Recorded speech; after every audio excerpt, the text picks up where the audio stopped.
Ich bin Andrea Traub und ich begrüße dich ganz herzlich auf meinem neuen Kanal für Acrylmalerei. Also lass dich von mir inspirieren und genieße das Malen.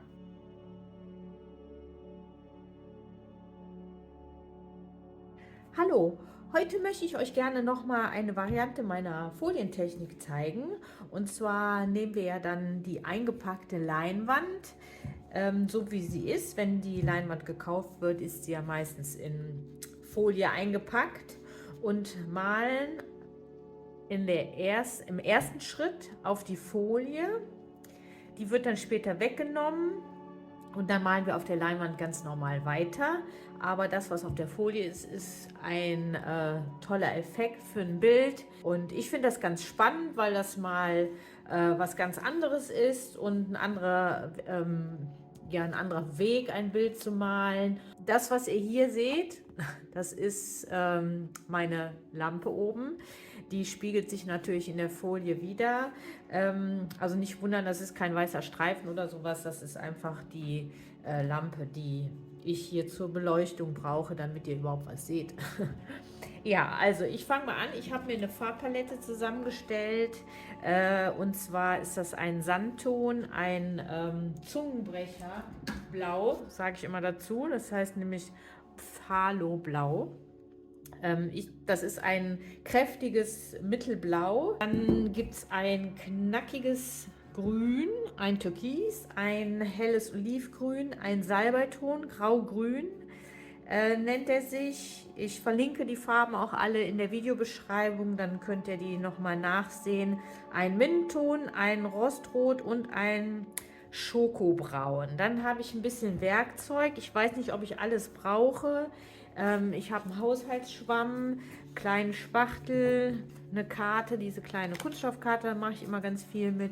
Ein Pinsel, das ist hier von so einer Fußmatte so ein Musterstückchen. Das ist so schön schruppelig, damit kann man schön irgendwo reinkratzen.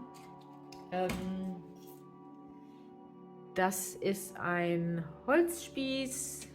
Wie gesagt, ich weiß noch nicht, ob ich alles benutze. Und natürlich mein Ultra-Werkzeug. Das liebe ich heiß und innig. So ein großer, flacher, runder Spachtel. Damit kann man ganz tolle Effekte machen. Und ja, ich sage das immer wieder in jedem Video, wenn ihr den nicht habt und viel malt, beziehungsweise gerne mit dem Malen anfangen möchtet oder sowas, auf jeden Fall besorgen. Das ist eine super lohnende Investition. Ich gucke mal, ob ich alle Materialien finde und verlinke euch das, was ich finde, wenn ihr das nachkaufen möchtet, in der Videobeschreibung. So, jetzt fangen wir mal an. Wie gesagt, das ist die Folie, wo die Leinwand eingepackt ist. Und die bemalen wir jetzt und die kommt später wiederum wird die übertragen auf die Leinwand. Ich fange jetzt mal an, nehme mir meinen super Spachtel, einen Malerpinsel, Baumarktpinsel und lege ganz flach ganz wenig Farbe auf den Spachtel erstmal und nehme meine Leinwand, lege den Spachtel ganz flach ab und ziehe die Farbe ganz flach auf die Folie. Können wir mal wieder drüber gehen. Es sollen Lücken entstehen. Ja, die Folie kommt ja dann auf die nächste Schicht von der Leinwand, die wir noch malen werden. Und da das so ein bisschen durchgucken soll, lassen wir auch überall mal ein paar Lücken dazwischen. Ich nehme noch was Weiß dazu. Möchte ich aber gerne mit dazu nehmen. Also ich lasse einfach diesen Sandton auf dem Spachtel, nehme einfach ein bisschen Weiß dazu. Dann hat es noch ein bisschen mehr Abwechslung. So. Trage die Farbe hier auf.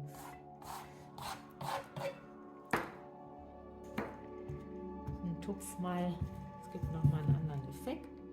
Und tupf einfach so ein bisschen auf der Farbe rum.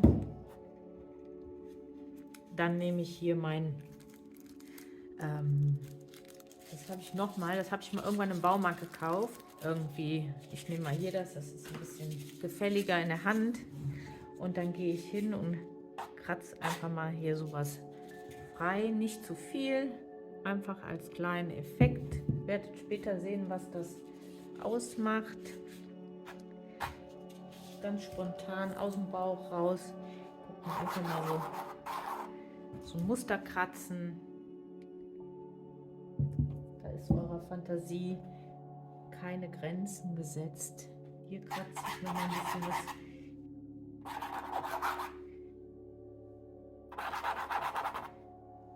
So, lasse ich das erstmal. Jetzt nehme ich mir hier den Teil vor. Ich nehme meine Karte, nehme ein bisschen Farbe auf die Karte, nehme mein Türkis und mache hier so einen kleinen Balken hin. Nehme ich mir ein bisschen von dem Beige und Weiß auf die Karte und mache dann hier so ein bisschen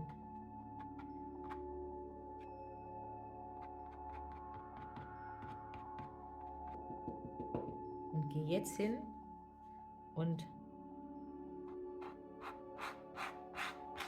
mache hier so einen schönen Braunton. Ich nehme jetzt auch noch was Schwarz dazu und mische das einfach mal hier so auf der Karte. So, den Rest möchte ich gerne braun haben, deswegen mache ich mir die Karte sauber.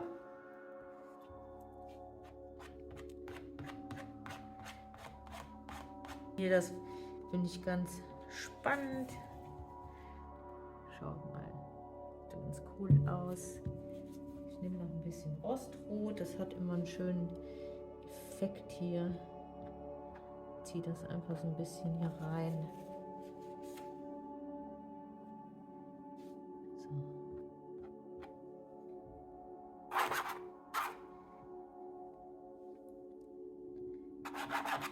So, ganz spontan, einfach nicht so viel nachdenken. Ist beim Malen immer hilfreich, wenn man den Bauch einfach entscheiden lässt. Und jetzt drehe ich mir die Leinwand um. Ich habe hier ein paar schöne Effekte mir gebaut. So, jetzt nehme ich wieder meine Karte.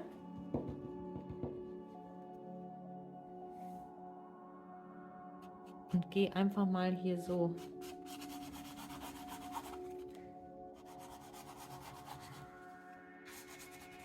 mit der Kante so drüber. Damit es nicht nur schwarz ist, nehme ich mal ein bisschen braun dazwischen.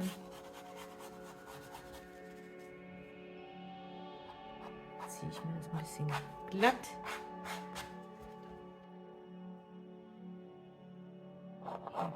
Kratze ich wieder was frei. Überall, wo man was frei kratzt, dann sieht man hinterher natürlich das, was unter der Folie dann auf der Leinwand ist. Jetzt drehe ich mir die Leinwand wieder um. Nehme Mint und fange an. Ich lasse hier eine kleine Lücke zwischen dem dunklen Streifen und der nächsten Farbfläche. Dann mische ich das Olivgrün, das helle, mit dazu.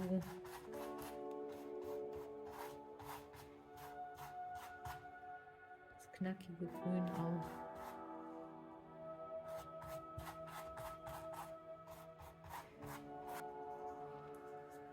Ich gehe mal hin und ziehe mal so mit der Karte hier durch. Jetzt nehme ich ein bisschen Türkis dazu.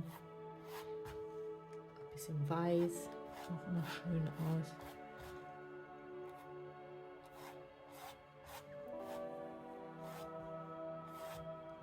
Gehe ich nochmal mit der Karte hier durch.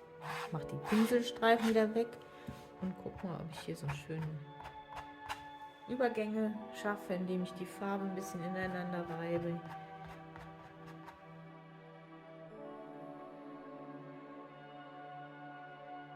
Jetzt gehe ich mit meinem Phthalo Blau. Versuche wieder einen schönen Übergang zu schaffen. Hier unten auch.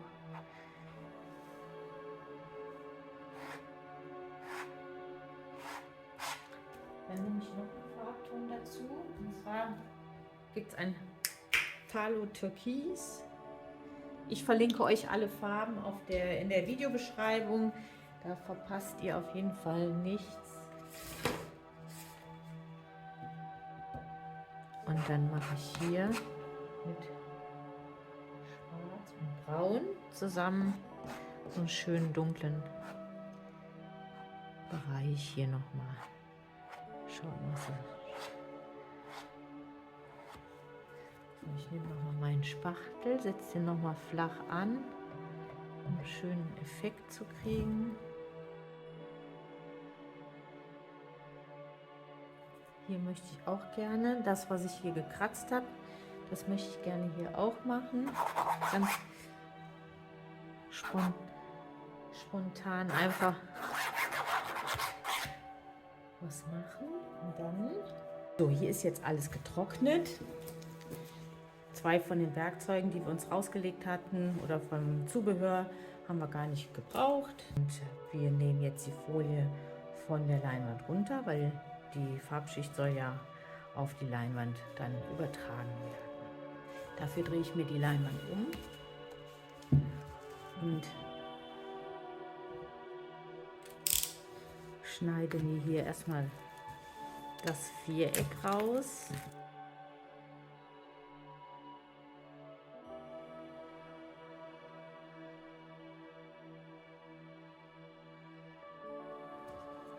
So alle 4 Ecken schneide ich jetzt auf und dann kann man die Folie einfach so da über die Ecke wegziehen.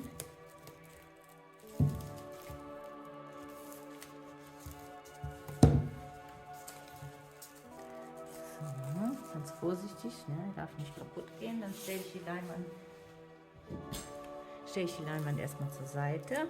Und jetzt haben wir das Ergebnis, was wir später auch von oben sehen.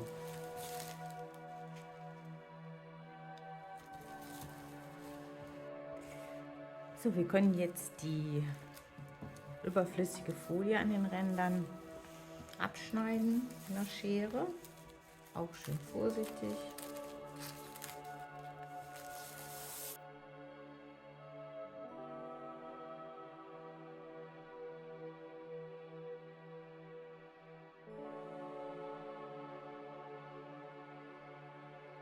Haben wir erstmal die Folie zurechtgeschnitten. Für den nächsten Effekt benötige ich nochmal Folie, wo nichts drauf ist. Und davon habe ich ja noch vom Auspacken der Leinwand die Rückseite, dieses Viereck, was wir rausgeschnitten haben. Das reicht. Das würde ich dann jetzt wieder verwenden.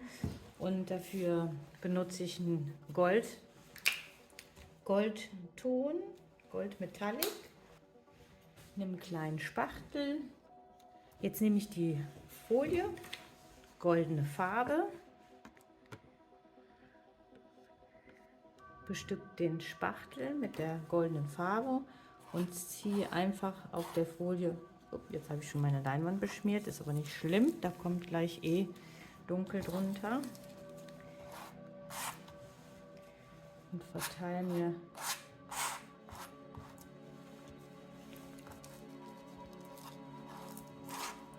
auf die Folie mit dem Spachtel eine ganz dünne Schicht Gold, ohne dass das irgendwelche Farbknubbel gibt, also ganz flach einfach nur Gold auf die Folie.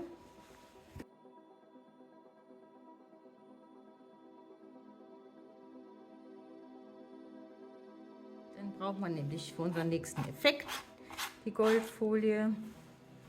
Bisschen klebrige Angelegenheit, aber mit ein bisschen Konzentration und ein bisschen Ruhe kriegt man das super hin. Und dann legen wir uns das zum Trocknen einfach zur Seite und dann geht es auch direkt weiter.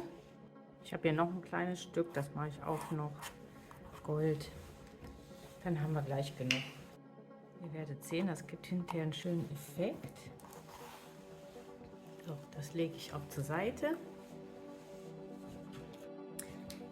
Jetzt haben wir uns die Goldflächen parat gemacht. Ich habe jetzt hier ich sage jetzt mal einen Teelöffel schwarz und ein dunkelbraun. Ich nehme mir wieder eine kleine Karte, habe mein Schwarz, mein dunkelbraun für den Untergrund.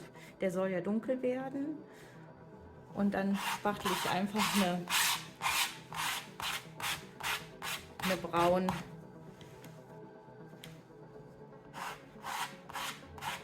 schwarze Schicht auf meine Leinwand.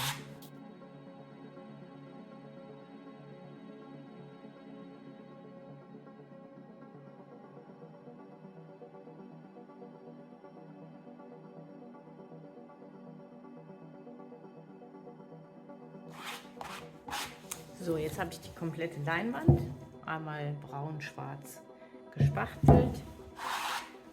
Gehe einfach noch mal so leicht drüber, damit ich nicht irgendwelche dicken Farbknubbel habe.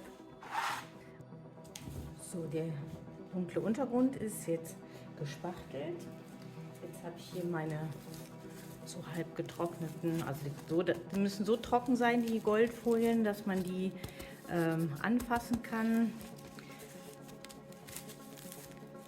Und wir nehmen die bemalte Seite auf unsere feuchte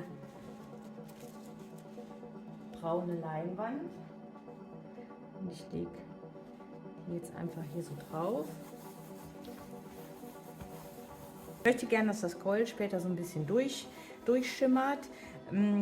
Viele fragen sich, warum ich das jetzt nicht auf der braunen Leinwand direkt mit der goldenen Farbe mache. Es ist halt eine andere Wirkung, wenn man das mit der Folie überträgt. Und wenn man das jetzt direkt auf der Leinwand machen würde, dann glänzt das nicht so schön. Und deswegen mache ich da immer diesen Zwischenschritt mit der Folie. Es sieht einfach besser aus und hat einen schöneren Effekt. So, hier kommt die nächste Goldfolie. Ach, die falsche Seite. Wow, Leute, passt schön auf. Also immer die bemalte Seite muss auf die Leinwand. Jetzt überlappt sich das hier, das macht aber nicht. Ich nehme doch so rum.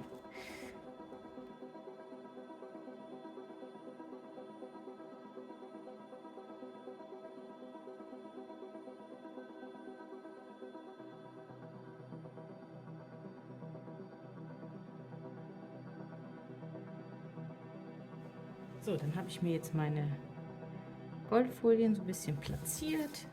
Wie gesagt, die habe ich ja jetzt auf die feuchte, dunkle Farbe gelegt. Und deswegen klebt die Goldfarbe dann auch auf der Leinwand fest. Wenn wir die Folie dann einfach abziehen, später bleibt nur noch das Gold auf der Folie. Tolle Effekte, die man so mit dem Spachtel nicht so gut hinbekommt. Und das Glänzen von dem Gold ist halt noch ein bisschen intensiver durch die Folie. Das macht einfach einen schöneren Effekt. Deswegen mache ich das. Jetzt lassen wir das trocknen. Am besten über Nacht. Und dann kann man die Folie abziehen. Das Gold bleibt kleben. Und dann werden wir unsere Malerei auf die komplette Leinwand dann übertragen. So, jetzt habe ich alle Goldfragmente platziert, so wie ich das gerne haben möchte und so an den Stellen, wo die durch unser Bild ein bisschen durchscheinen soll, als besonderen Effekt. Und jetzt lasse ich das Ganze über Nacht trocknen. Ich mache das mit der Folie aus dem Grund, viele fragen sich vielleicht, warum ich die Goldfarbe nicht einfach direkt auf die dunkle Leinwand mache. Mit der Goldfolie wirkt das Gold noch ein bisschen intensiver, man hat andere Effekte, das sieht man ja so ein bisschen hier. Und das ist einfach schöner hinterher vom Goldeffekt. Und die Oberfläche glänzt ein bisschen, das sind alles so kleine Vorteile und deswegen mache ich das mit der Folie und nicht direkt auf die Leinwand. Dann warten wir ab, bis es getrocknet ist und dann geht es weiter. Ich habe die über Nacht trocknen lassen, die Goldfolien, und das sind ja Flächen, die als Effekte unter unserem eigentlichen Bild sein sollen, und ich ziehe die jetzt mal so langsam ab. Schaut mal, die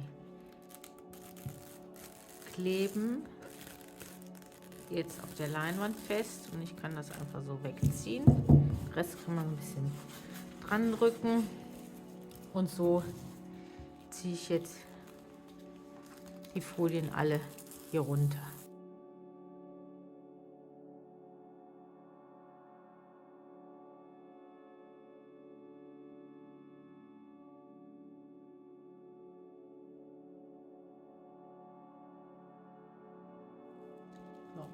Schaut mal, die Effekte sind da. Super. So, wir haben jetzt unsere getrocknete Folie, unsere Leinwand mit dunklem Untergrund und Goldfragmenten. Und jetzt möchte ich gerne unser Bild auf diese Leinwand übertragen. Acrylbinder überträgt man diese Farbfläche auf die Leinwand und ich zeige euch gleich, wie das geht. Weil wir die Folie dann auf die Leinwand bringen müssen, mache ich es mir einfacher und schneide die an der Stelle in 2 Teile, wo quasi gar nichts los ist, also wo durchsichtige Folie ist. Das verändert dann ja auch nicht später das Bild. So.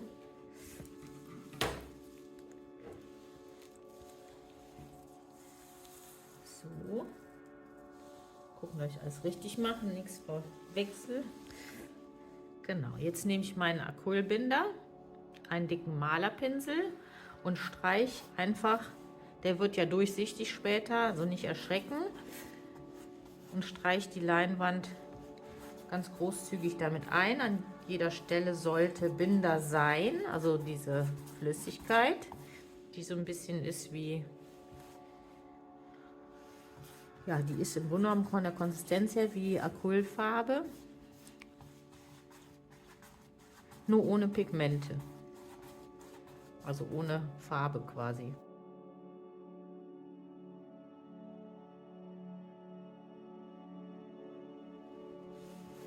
An der Stelle, wo kein Binder wäre, würde das Bild halt auch nicht auf der Leinwand haften und dann hätte man eine Lücke. Das ist nicht immer schlimm, aber manchmal passt es vielleicht auch nicht so gut und dann sieht es doof aus. Also lieber Mühe geben,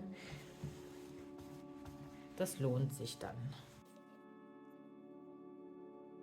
Jetzt habe ich alles eingestrichen. Jetzt nehme ich eine Hälfte meiner Folie, und zwar die Seite, wo wir drauf gemalt haben, weil drehen die um, weil die soll ja dann auf der Leinwand haften, und versuche die jetzt möglichst gerade hier aufzulegen. Hier fehlen noch ein paar Millimeter, also wirklich sich Geduld und Zeit nehmen dafür. Das muss man ein bisschen gucken, dass die Falten rausgestrichen werden. Dass alles einigermaßen gerade ist. So, jetzt nehme ich die nächste Folie, bemalte Seite, umdrehen und auf die Leinwand legen und dann schön so zurechtziehen. So, dann kann man das nochmal vorsichtig hochnehmen. Das geht nur ganz am Anfang. Also nicht nach einer Stunde oder so sagen, ach, ich drehe doch nochmal die Folie um. Dann beginnt nämlich schon die Farbfläche auf dem Binder zu kleben und dann reißt man sich die ab. Und das wäre kein schönes Ergebnis. Also nur am Anfang kann man die nochmal so justieren, hochheben, um sie richtig zu justieren und relativ faltenfrei da drauf zu kriegen. Schaut mal so. Gefällt mir das jetzt gut. Ich nehme mir zum Glattstreichen und ich versuche so ein bisschen die Luftblasen, schaut mal, hier sind so ein paar Falten und Luftbläschen und sowas, die versuche ich halt rauszuwischen oder wegzuwischen. Ganz geht das nicht, aber das muss auch nicht. Aber so diese ganz dicken Luftblasen, die möchte ich gerne weghaben, weil an der Stelle klebt halt unser Bild nicht auf der Leinwand. So, schaut mal. Sieht auf jeden Fall sehr vielversprechend aus. Ich bin schon jetzt ganz schön aufgeregt, wie das aussieht, wenn wir die Folie abziehen. Da freue ich mich schon drauf. Aber da müssen wir uns ein bisschen gedulden, denn das muss über Nacht trocknen. Das ist wichtig, dass das viele Stunden trocknet. Wie gesagt, geduldig warten. Am nächsten Tag können wir die Folie abmachen und dann das Bild beenden. So, jetzt ist alles über Nacht getrocknet. Jetzt können wir die Folie abziehen. Ich bin schon ganz gespannt. Das ist immer so ein kleines Überraschungspaket, aber wenn wir alles richtig gemacht haben, fällt alles schön auf der Leinwand. So, ich ziehe das jetzt hier vorsichtig ab. Fange an einer Ecke an und arbeite mich so langsam über die Leinwand. So, wir haben das ja in 2 Hälften geteilt. Also wir machen natürlich erstmal die eine Hälfte ab. Schaut mal, sieht aber alles gut aus. Da wo so ein bisschen Luftblasen sind, das kann man auch mal ein bisschen flach drücken dann. Oh, schaut mal, wie toll das glänzt. Super Effekt. So, jetzt haben wir die erste Seite, die Folie abgezogen. Jetzt drehe ich mir das um. Da geht ein bisschen einfacher. Und dann fange ich wieder vorsichtig irgendwo an und ziehe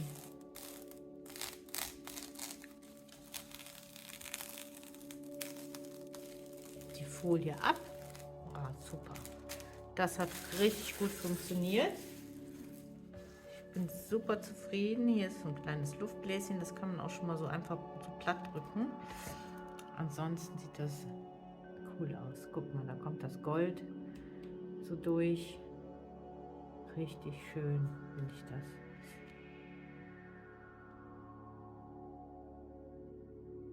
das. Seht ihr? Das ist alles, die Farbschicht war so ja so ein bisschen durchsichtig. Das haben wir extra gemacht. Wir haben ein paar Lücken gelassen, haben wir extra gemacht, damit das drunter durchgucken kann. Und das hat gut geklappt. Das sieht richtig gut aus.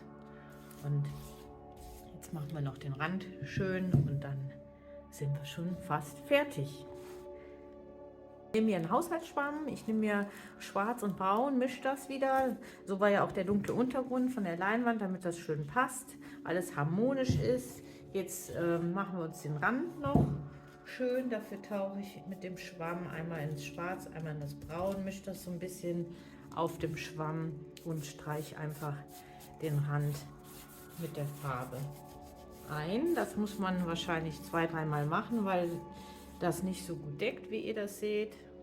Und wie gesagt, einmal machen, kurz liegen lassen, ein paar Minuten, dann nochmal drüber und eventuell noch ein 3. Mal, dass das richtig schön dunkel ist. Hier lege ich einfach so das Gold drüber. So, wo ich ein bisschen ins Bild reinziehe, den Rand, dann hat das nochmal so einen schönen Effekt auch.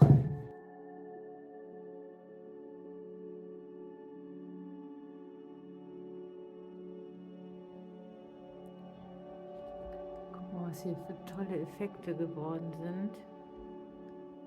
Richtig gut. Ich hoffe, ihr seht das, weil das glänzt natürlich stark und deswegen spiegelt sich das so. Aber